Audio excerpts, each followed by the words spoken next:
পুরুষ মানুষ কাঁদতে পারে না, নাকি তার কান্না মানা।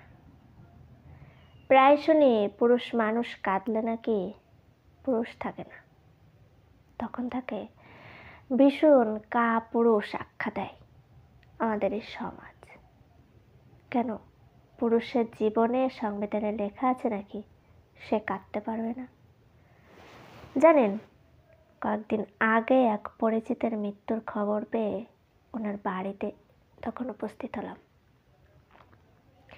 যে কোনো মৃত্যুই খুব দুঃখজনক। ভারাক্রান্ত মন নিয়ে এক অদ্ভুত ব্যাপার প্রত্যক্ষ করলাম। যিনি মারা গেছেন ওই ভদ্রলোকের একটি মেয়ে আর একটি ছেলে। মেয়েটি বাবার মৃতদেহের পাশে বসে হাপস নয়নে কেটে যাচ্ছে, আর ছেলেটি পাশে দাঁড়িয়ে আছে।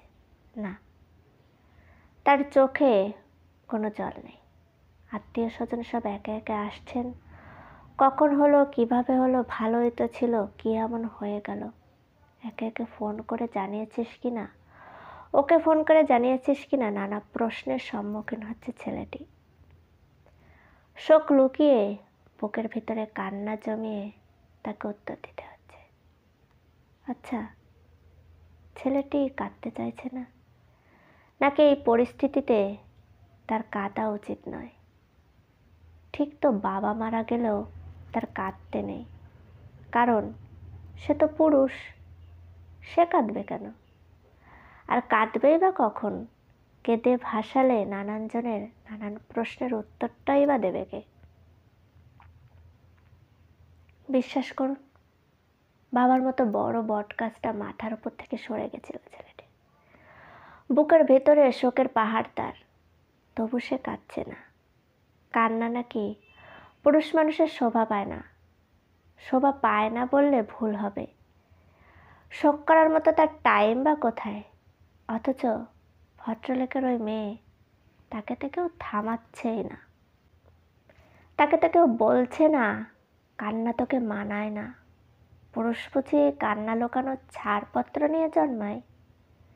আমি বারবার তাকাচ্ছি ছেলেটার দিকে। কতটা অসহায় অবস্থা তার। প্রচণ্ড বৃষ্টির আগে আকাশে যেমন অন্ধকার মেঘে আকুল হয়ে প্রকৃতি যেমন ভীষণ রকমের নিস্তব্ধ হয়ে যায়, ঠিক তেমনি আমার চোখ ভিজে যাচ্ছিল তখন। মনে পড়ছিল নিজের কথা, তবে আমি সামলাতে পারিনি সেদিন। বাবাকে চিরদিনের জন্য ছেড়ে দিতে হবে ভেবেই কান্না লোকাতে পারিনি আমি। এই পৃথিবীতে বাবা মা হারানোর যন্ত্রণা সেই বোঝে যে হারিয়েছে। আমার বাবা যেদিন মারা গেলেন, অনেকেই বলেছিল তুই কাঁদছিস, তুই না ছেলে, পুরুষ মানুষের কাঁদতে নেই, তুই কাঁদলে সব কিছু সামলাবে কে? তা ঠিক বটে, সামলাবে কে? শ্মশানে নিয়ে গিয়ে বাবার মৃতদেহটা যখন আগুনের কুণ্ডলি পাকানো ধোঁয়ার উপরে উঠে যাচ্ছিল, বুক ফেটে যাচ্ছিল তখন। কিভাবে যে নিজেকে সামলাচ্ছিলাম সে একমাত্র ঈশ্বর জানেন। চোখ থেকে টপ টপ করে জল পড়ছিল। হয়তো ওই জলেই শান্ত করেছিলাম নিজেকে। সেই দিনটার কথা মনে করে ওকে ঠিক আমার সেই জায়গায় বসালাম। অনুভব করলাম ওর যন্ত্রণা। পুরুষ মানুষের হৃদয় তো বজ্র কঠিন নয়। তার আবেগ আছে, তার দুঃখ আছে, তার বেদনা আছে, তার কান্না আছে। এমন পরিস্থিতিতেও তাকে কেন লুকাতে হবে যে সে শক্ত মনের মানুষ? কেন তাকে সে মুহূর্তে প্রমাণ দিতে হবে সে কাপুরুষ নয়?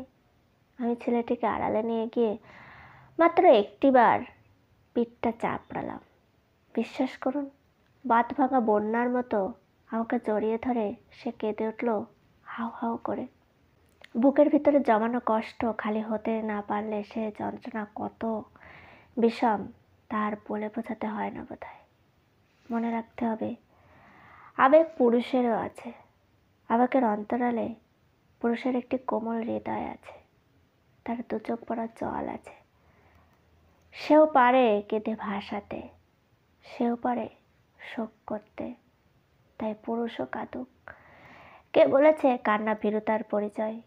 কে বলেছে কান্না কাপুরুষের পরিচয়। কান্না মানে সবসময় দুঃখের স্মারক চিহ্ন নয়। কান্না মানে শোকে মুচড়ে পড়া নয়। কান্না হলো একাকিত্বের বন্ধু। কান্না আসলে বুকের ভিতর থেকে কঠিন শোকের পাথরকে উপড়ে দেওয়ার ওষুধ। পুরুষের কান্না কখনোই বেমানান হতে পারে না।